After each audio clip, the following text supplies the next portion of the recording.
Hi friend, welcome back to our channel. My name is Sarah if you're new here, and my husband Charlie and I do tiny homesteading and tiny house renovations in our RV tiny house.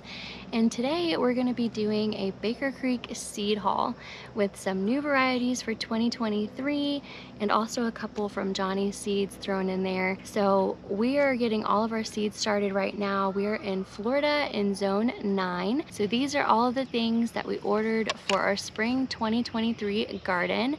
And we love Baker Creek seeds because they have a lot of different heirloom varieties, things that you wouldn't maybe find other places, things that you probably won't be able to get at your grocery store. And we did already start some seeds last week with some that we already had from Baker Creek. So we did the Parisian carrots, which are like, they almost look like radishes. They're round and they grow really easy. They don't take as long as regular carrots. We did some of the pink and purple ornamental kale because I do love having the practical things that we eat, of course, but I also like doing the whimsical things like trellising different things that hang down, like the red and green long noodle beans we'll be doing again this year. I love the teddy bear sunflowers and zinnias and just having a bunch of different flowers mixed in with the things that we eat because it just makes it a beautiful experience. So I love doing that whenever we can, and that's why I love getting our seeds from Baker Creek, because they have so many beautiful things to look at, different colors of beans and different varieties of things. We also started some purple tomatillos. I don't know if I'm saying that right. Tomatillos. I think that's right. So I'm excited for those things to start sprouting up. All of our zinnias and our white African marigolds are already up. So we'll be transplanting those soon, and then we will be starting all of these seeds here in the next couple of weeks. So we'll be doing that together as well. So the Amaranth Pink Beauty is a type of spinach, and this is supposed to be very heat tolerant. So it's beautiful, and I can blend it up and put it in smoothies. We're very careful about our greens because I can't digest a whole lot of them with some of my health issues, but the butter lettuce, the Tom Thumb butter lettuce is a good one. The ornamental kale, spinaches are good.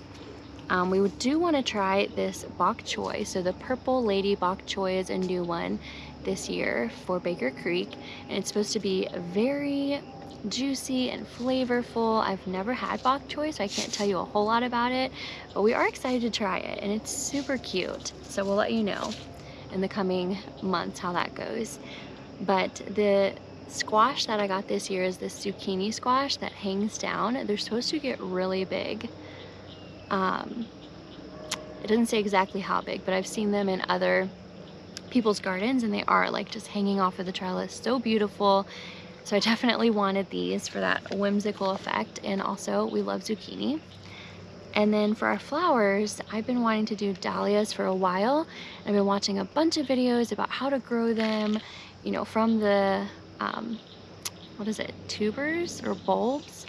Okay, I've been watching a lot of videos about growing peonies and ranunculus, and I know some of them are called tubers and some are called bulbs, but anyways, we saw that they had some dahlia seeds on Baker Creek, which I thought was very neat, and I wanted to give them a try. It's maybe a little easier of a way to get started with them, so I don't know, I'm curious to see how those do.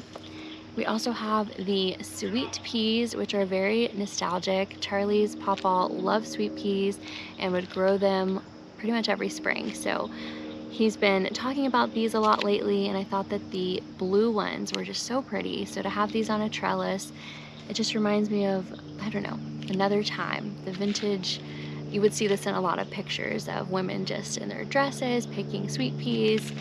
So that'll be super fun. And for the sunflowers, I've done a bunch of different kinds in the past, like the teddy bear sunflowers. I've done the chocolate and the like red sunflowers. But these, you can actually use the seeds as dye for doing, I don't know, tie-dye shirts or in food coloring. So this special variety is really good for dye, so I wanted to give that a try.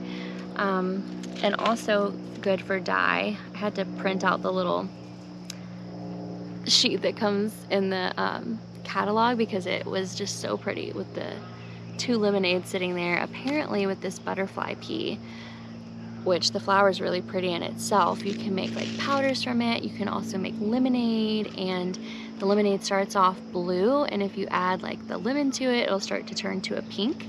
So I'm excited about that as well. And then for tomatoes, we're doing the Black Beauty tomato. And then also Charlie doesn't really love like cherry tomatoes, but these were just too cute to not try. Sweetheart cherry tomato. I like them and I'll eat them, but they look like they're in the shape of little hearts. This is a personal sized watermelon that only takes 75 days. Catania watermelon.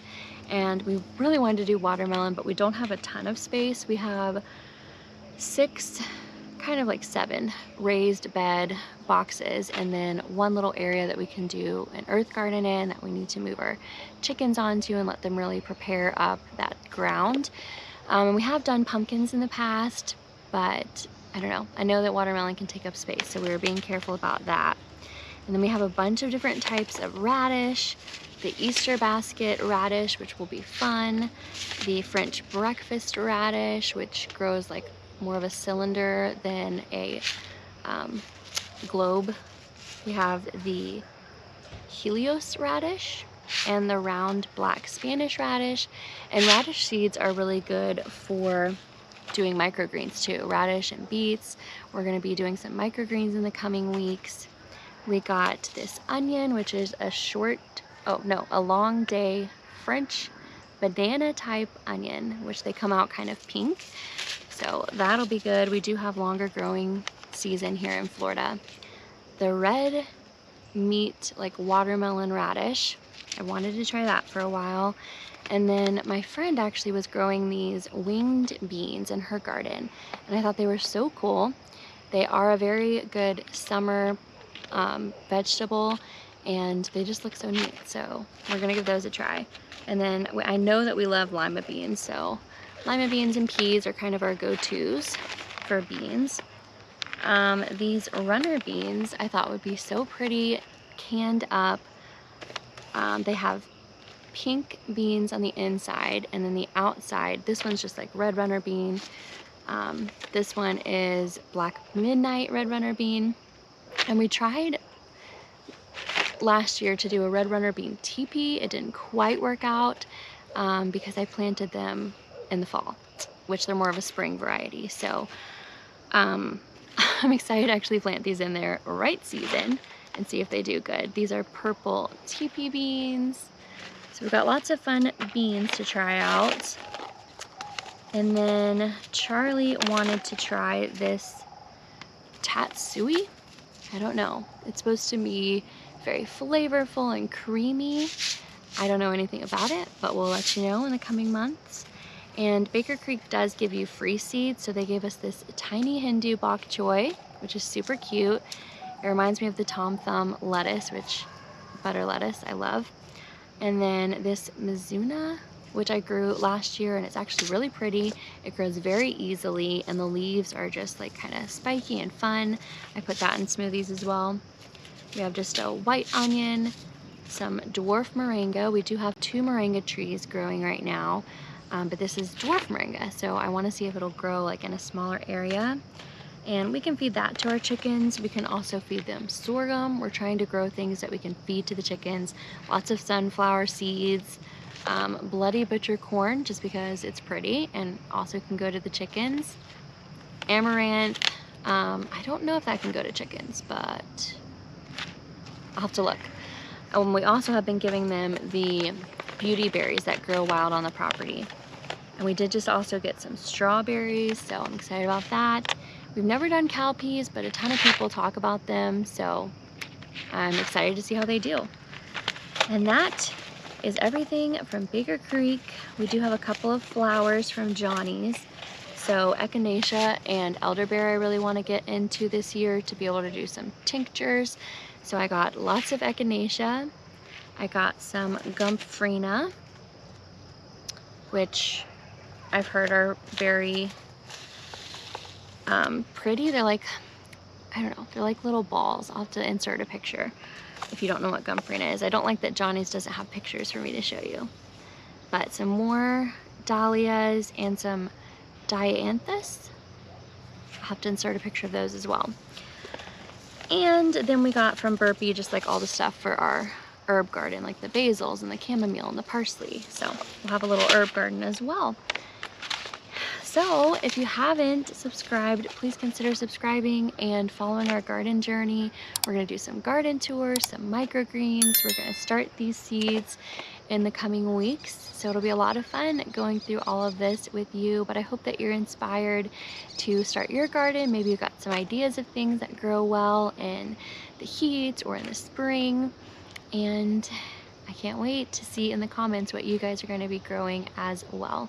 Thanks so much for watching, and we'll see you in the next one.